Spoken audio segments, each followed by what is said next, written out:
Love. It's the one thing you will miss the most when you lose everything, when you lose the whole world. It's the last thing you want to let go of. But all is one and one is all, so all things lost come back home eventually. This is a standout story by Reddit author Luvadees, so stay tuned for this gruesome affair. I found her while the world fell apart. We watched it burn together.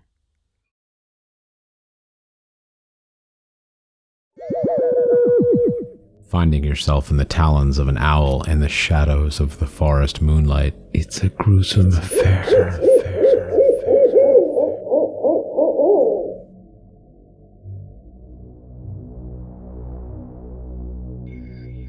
I'm sorry for posting this here. I just don't know where else to go. You see, these events seem to be written from my perspective, but the events described within never took place. I was in the process of moving out of my childhood home in London for university, and I discovered an old journal I didn't recognize hidden beneath my dresser.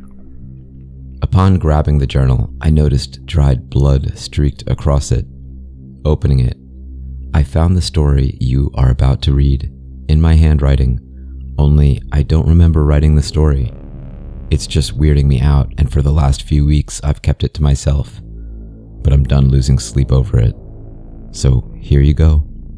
7 years ago, an epidemic of mass suicides began to sweep across the globe. Nobody knows what causes this phenomena. They can happen anytime, any place, to anyone. Nobody really knows the cause.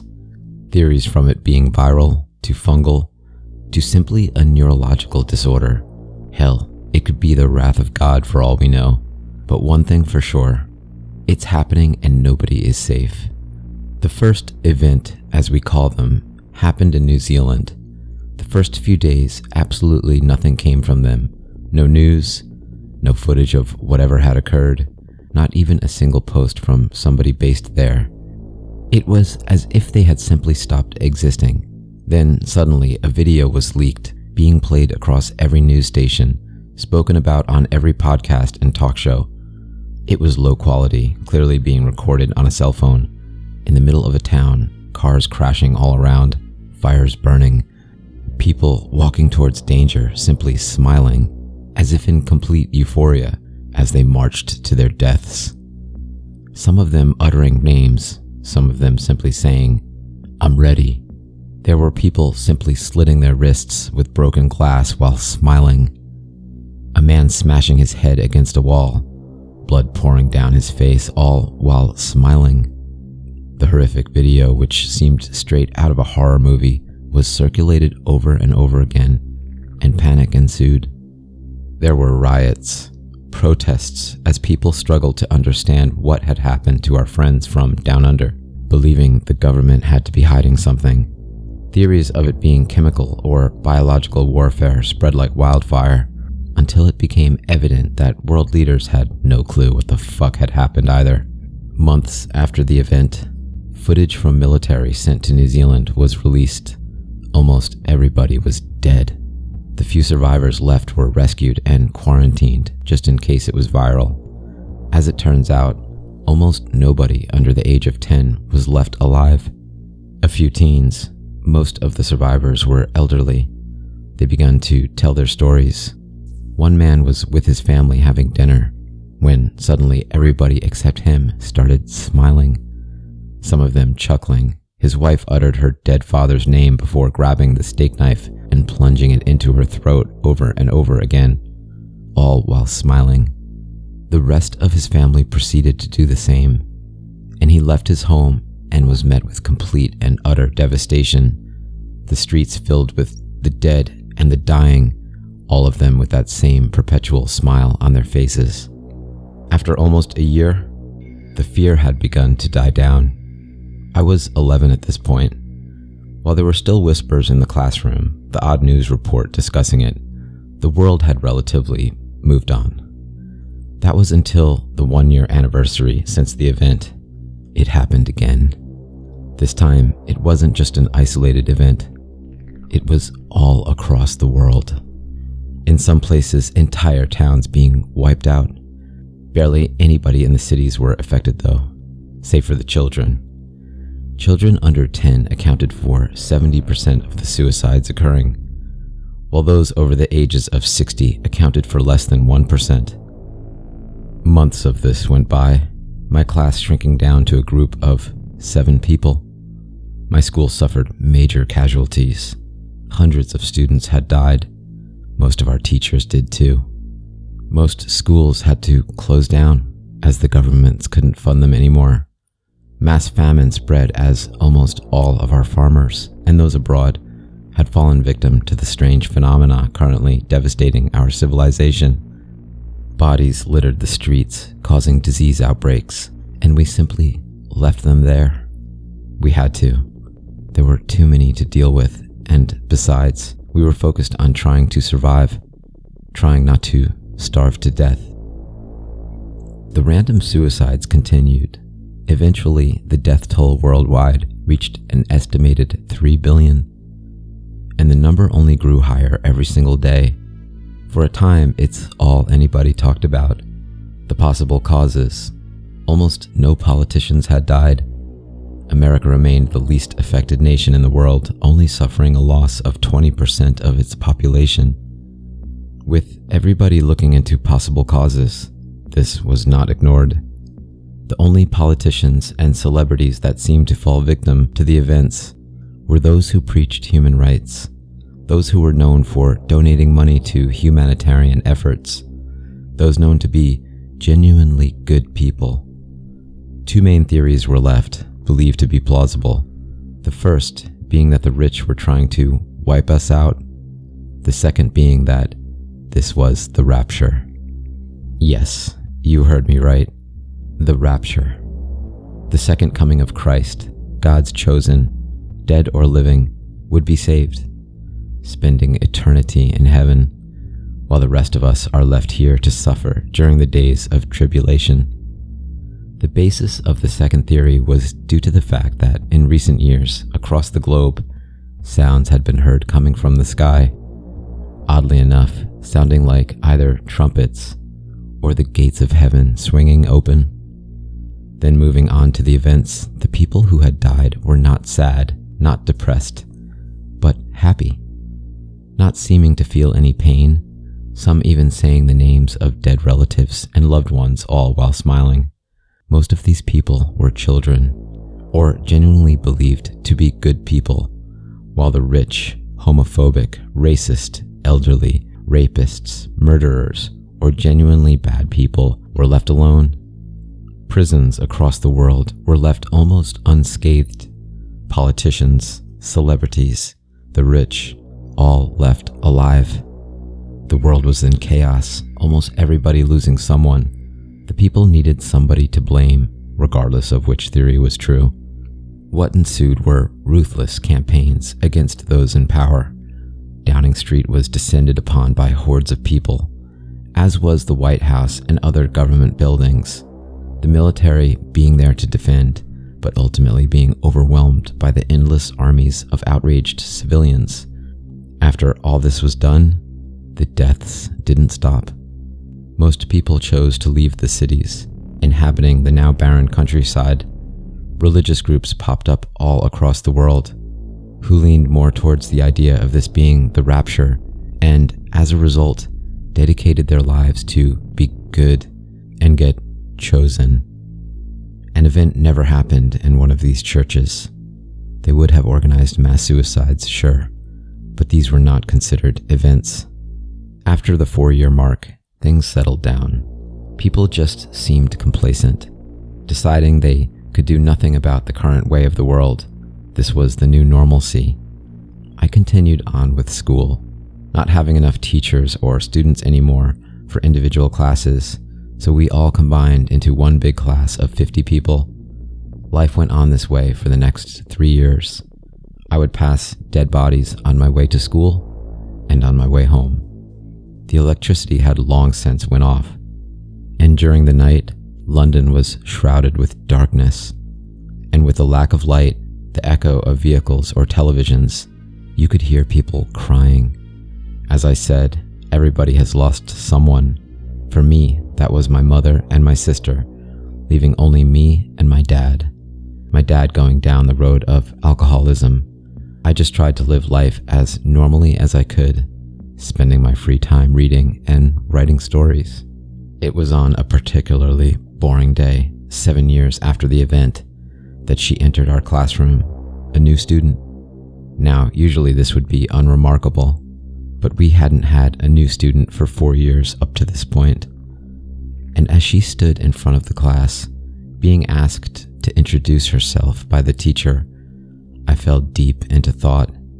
She was so beautiful. She had gorgeous tanned skin, piercing brown eyes, short dark hair which rested perfectly upon her shoulders.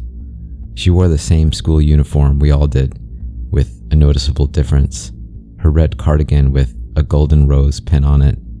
I crushed on her hard the moment I laid my eyes on her. "Amelia Nguyen," she said in an enthusiastic voice, in a tone I hadn't heard from anyone in years. "My parents are from Vietnam, but I was born here in the UK," she said before taking her seat, which was oddly enough right next to me. The following weeks, we hadn't said a single word to each other, but she'd awoken something in me. For once, I was actually excited for school, just to be around her. Her energy was different, the way she carried herself, the way she spoke, the excitement which I thought had died with the billions of other people. I don't know why I was so shy, if I'm being perfectly honest. I'm not usually like this, and it's not like I'm awkward or bad looking in any way. I was 6 foot, brown curly hair with blue eyes and tanned skin. Although I'd never had a crush before, all of it was completely new to me. My best friend Tommy had caught on, seeing me staring at her one day at break. He would tease me incessantly about it. "Aw, our Mike has a crush, doesn't he? I might tell her," he said, taking a step towards her, me grabbing his arm. "Don't be a prick, Tom," I said with a scowl. All right, calm down, mate. It was only a joke," he said, holding his hands nonchalantly. I simply rolled my eyes. Later that day, I was riding my bike home after school when I turned a corner and almost ran straight into Amelia. I swerved to avoid her, falling off my bike and onto the floor with a crash. "Oh my God, are you okay?" she said to me worriedly. Yeah, I said. I couldn't help but stutter. These were the first words she had ever said directly to me in that sweet voice of hers. A smile spread across her face as she began to laugh. "That was tragic," she said, my cheeks glowing red with embarrassment. "I'm Michael Pelletier," I said to her, attempting to shove down all of my shyness deep down as far as I could. We decided to walk to the park and hang out for a bit, me limping along and leaving my bike where it lay due to it being totaled. We then spent the evening together, sat on the field, overlooking the quiet dead city. We spoke about our family life, what people were doing in other countries, what we wanted to do when we were older. Not once did we speak about the events or who we had lost. It was oddly calming, being able to forget about it all for a few hours, ignoring the fact that it had ever happened. She was the first person I'd spoken to in years who just wanted to move on, the same as I did. After a few hours of talking, she produced a cassette player from her backpack. "You want to listen to some music?" she said, excitedly, and how could I refuse? We then laid down, plugged in one headphone each, and listened. It was Space Oddity by David Bowie, the first song I had ever heard in years. I felt as if I was floating above all of this shit, away from the pain that had engulfed the world up until this point, and she was with me. "You know," she said in a rather somber tone, "back when people were evacuating the city, my dad was packing survival gear, food, water, warm outfits, all while my mom grabbed photo albums, recording music on tape." She said. I could hear the pain in her voice as she spoke. I simply stayed quiet, allowing her to speak. She would always say, "We are human.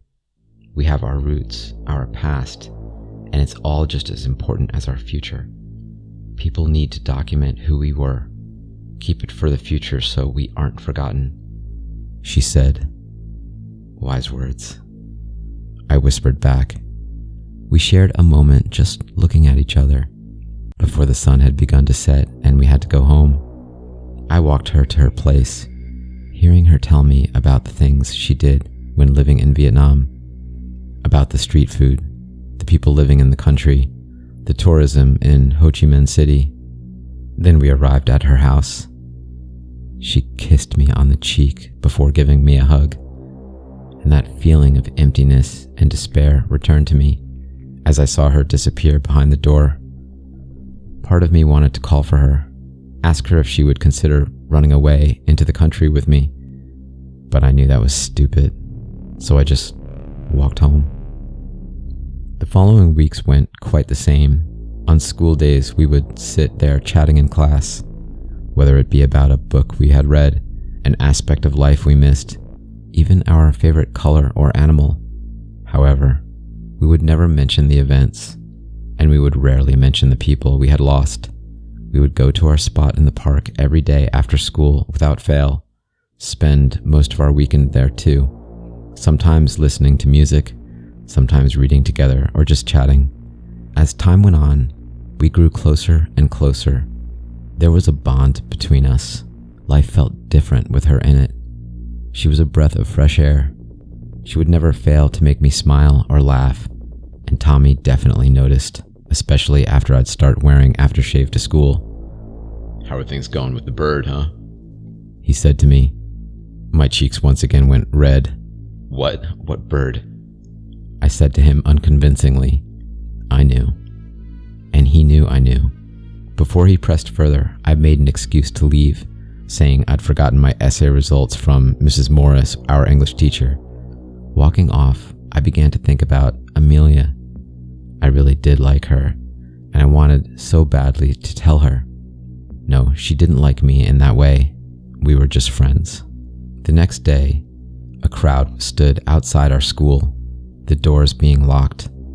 Upon arriving, I heard our deputy principal explaining that Mrs. Morris had taken her own life that evening before, being one of the many victims of the events, and as a result, we had the day off.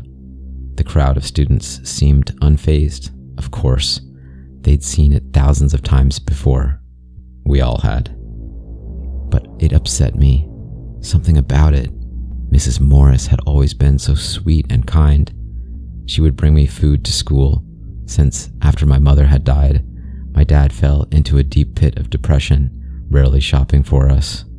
She would let me sit in her class and read during break time, when the world around us was turning into chaos, and she had always nurtured my writing. Being the only one to read my work, she always encouraged me. Amelia jumped onto my back, breaking me out of the trance I was in. Attempting to shove all my grief and sadness as far down as I could, I muttered, "Hey," to Amelia. "Whoa, somebody's in a mood," she said jokingly. "Yeah, it's just Miss Morris. Death kinda sucks. She was like a surrogate mother to me," I said with a hint of grief. She pulled me in and hugged me. It was a good hug, and the first I'd received in years. It was fitting that it was her. We then proceeded to spend the entire day together, heading to the local food truck for lunch, then going directly to our spot in the park. After an extended period of silence, she said, "My mother died in one of the big events. Back when this all started, my dad died when he went after her to stop her, and I've been alone ever since. I've had to steal and grow what I need to survive, as well as scavenge." I laid there beside her, processing her words. She had been alone this whole time. Since she was a child, taking care of herself. How was she so upbeat and positive all the time? She brings light to everything she touches, whilst she has the past shrouded in darkness. "Want to run away with me? Make a life for ourselves somewhere else," I said to her, in the most confident voice I could muster. "Yes," she responded. And that was that. We would spend a couple of weeks preparing and planning. The only thing I had tying me to this place was Tommy, and I knew he would understand. We had always spoken about how fucked this city was, how none of us had any future here. And so later that day, after walking Amelia home, I headed straight to his house and asked if he wanted to come out for a cigarette. As we smoked around the back of his house, I told him about the plans I'd made with Amelia. He simply nodded as I explained, and then he said something completely unexpected. He asked if him and his girlfriend could come with us. And of course, I agreed.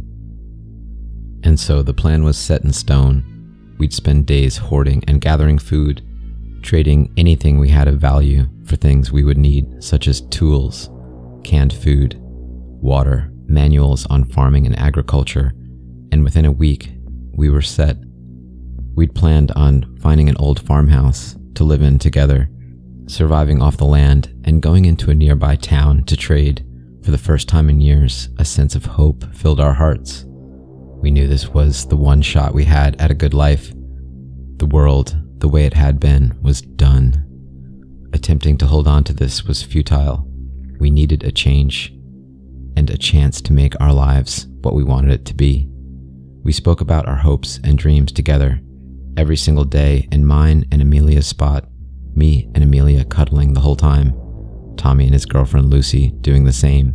I'd never had a double date or even a regular date, but if this is what it was like, then I loved it. The very idea of living with my favorite people and the girl I loved for the rest of my life had me shaking with excitement. The day came fast, the day we would begin our new lives. After all the pain and suffering, we felt as if we needed it. There was still business running from London to outer settlements which had started up after the events began occurring, and people started evacuating London. We'd saved some money specifically to buy tickets, which were quite expensive these days. As we drove, things felt quite normal. It felt like a final goodbye to our old lives.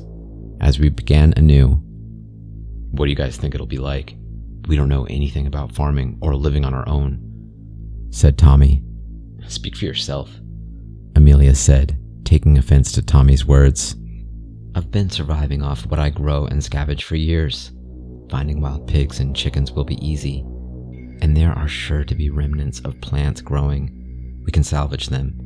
It won't be easy, but it's sure to be better than where we were." We discussed our future for a few hours. Everything we would be leaving behind, which wasn't much. Apart from a few family members who had already given up, maybe the few acquaintances we had at school, despite the fact that it wasn't much. It was all we had. As we spoke, we saw smoke on the horizon. Far along the road, the rubble and broken down cars had been cleared away, leaving a path in which the bus would drive down. The smoke was coming from our second stop, a station right by a village which had been built post-event. Upon arriving, we saw it, the first major event which had occurred in years. Up until this point, it was the odd person committing suicide every now and then.